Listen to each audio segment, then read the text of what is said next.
अस्सलाम वालेकुम। मैं सैयद मोहसिन अली MPS उर्दू एकेडमी पर आप सभी का इस्तकबाल करता हूँ, खैर मकदम करता हूँ। आज का वीडियो है जो 3 तारीख को जीके का पेपर होने वाला है उसके रिगार्डिंग। आज 31 मई को जो भाग 1 का पेपर जो जीके का आया है वो पिछली बार जब जो भर्ती परीक्षा थी 2024 वाली उससे काफ़ी अच्छा आया है। वो बहुत ज़्यादा थोड़ा डिफ़िकल्ट पेपर था। ये थोड़ा एकदम इसको इजी भी नहीं कह सकते, लेकिन 40-50 क्वेश्चन तक इसमें अच्छे से स्कोरिंग हो सकती है। इस पेपर को अगर आप लोगों ने कैरी किया होगा तो मैंने हर बार जो बात बोली है वही बात है कि असली जो बातें हैं वो आप जिस एग्ज़ाम हॉल पर होते हो और एग्ज़ाम हॉल के अंदर जो पेपर खोलते हो उस पेपर को खोलने के बाद में ही आपको डिसीजन लेना पड़ता है कि पेपर किस लेवल का आया है। पेपर इजी लेवल का है, मॉडरेट लेवल का है या हार्ड लेवल का है।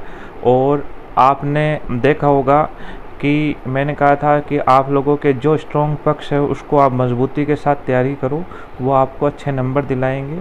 और जिन्हों आर्ट्स फैकल्टी के लिए विशेषकर शायद, बाकी अगर साइंस का कोई स्टूडेंट है तो उसके लिए साइंस हो सकता है मैथ और साइंस के क्वेश्चन थोड़े ठीक हो, लेकिन मेरे हिसाब से आर्ट फैकल्टी के लिए मतलब सारे क्वेश्चन एकदम इजी ना होकर 1-2 क्वेश्चन अटेम्प्ट करने जैसे थे। और वही बात मैंने आपको बोली कि आपको जनरल तरीके से पढ़ना है और आपको फोकस उन चीज़ों पर करना है जो आप के स्ट्रॉन्ग पॉइंट हो, जो आपको पूरी साल डराते रहे और करते रहे। मैंने आपको हमेशा एक ही बात कही थी कि आपको डरना नहीं है। एग्ज़ाम हॉल में पेपर का लेवल कैसा आएगा उसको चेक करना है पहले, और चेक करने के बाद में आपको उस पेपर को अटेम्प्ट करना है।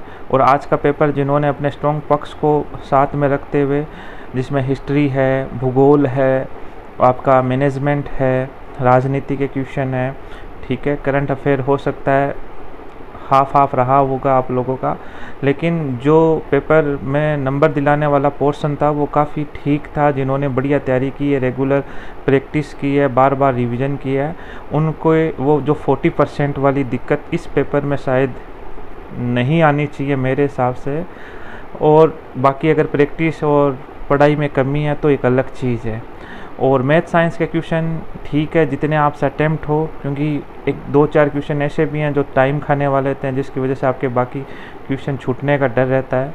तो इसी पेपर को देखते हुए मैं आपको यही कहना चाहूँगा, जो एग्ज़ाम हॉल में आपका पेपर आता है उस पेपर को पूरे अच्छे से पहले आपको कैरी करना है। किस टाइप का पेपर है, पहले जो आपको अच्छे से पर्सन आते हैं पेपर में से वो पर्सन अच्छे से अटेम्प्ट करने हैं, फिर उनकी काउंटिंग ध्यान में रखनी है आपको। फिर आपको सस्पेंसेबल, ताकि आपको आगे जो सस्पेंस वाले पर्सन हैं या जो नहीं आ रहे हैं उन क्वेश्चन पर आपको कोई रिस्क खेलनी है या नहीं खेलनी है, कितना आपको अटेम्प्ट करना है, उससे आपके अटेम्प्ट किए हुए पर्सन से आपको आइडिया लग जाएगा।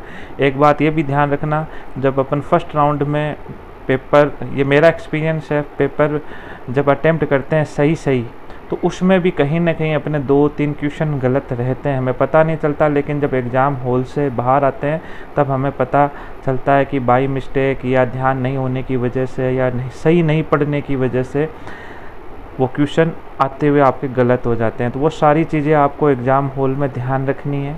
ये वाला पेपर बहुत मायने रखता है आप लोगों के लिए। तो इस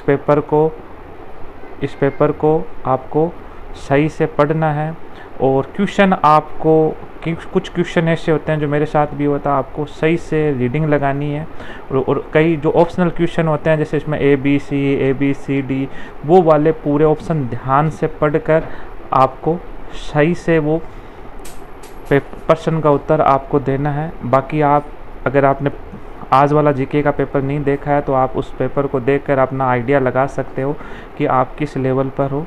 और इसी पेपर के अकॉर्डिंग आपको इस पूरा, मैं ये नहीं कहता कि ये पेपर सेम टू सेम ऐसा ही होने वाला है, हो सकता है इससे भी इजी हो सकता है इससे थोड़ा मॉडरेट हो, लेकिन जिस दिन एग्ज़ाम हॉल में जाओगे और एग्ज़ाम हॉल में पेपर खोलने के बाद में आपको पता चल जाएगा।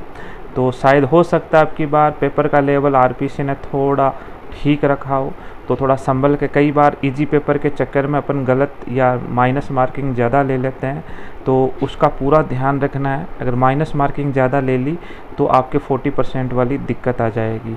जो पर्सन आप पूरे श्योर हो, एकदम अच्छे से आपको आते हैं, वो क्वेश्चन आपको अच्छे से करने हैं, और उसके बाद में आपको अपना एवरेज निकालना है कि कितने प्रश्नों की संख्या तक आपको अटेम्प्ट करने हैं। और बाकी यही कहना चाहूँगा, अभी 3 दिन बचे हैं, इसमें बढ़िया अपना रिवीजन जितना आपसे हो सके कूल माइंड रहते हुए आप रिवीजन करें। अनावश्यक बहुत ज़्यादा मैटर, देखो मैंने आपको पहले एक दिन वीडियो पर एक बात कही थी कि अगर जनरल क्वेश्चन जो हैं, जैसे इस पेपर में बहुत सारे क्वेश्चन सिंपल सीधे पूछे हुए, अगर वो क्वेश्चन अगर आप गलत कर बैठे तो फिर आपका सही होने का 40% करने का मसला है वो रह जाएगा। इसलिए जनरल क्वेश्चन को वरीयता पहले देनी चाहिए। यही मैंने आपको उर्दू के लिए कहा था कि सबसे पहले आपके जनरल टाइप के क्वेश्चन हैं जो आपके लिए ज़्यादा इम्पोर्टेंस रखते हैं, वो आपके पहले सही होने चाहिए। और आप लोगों को लास्ट में मैं यही कहना चाहूँगा, सभी का पेपर अच्छा हो और आप ज़्यादा से ज़्यादा अंक हासिल करें, और ताकि आपने जो मेहनत की उस मेहनत का आपको साकार फल मिल सके। इसी के साथ मैं विदा लेता हूँ। खुदा हाफिज़।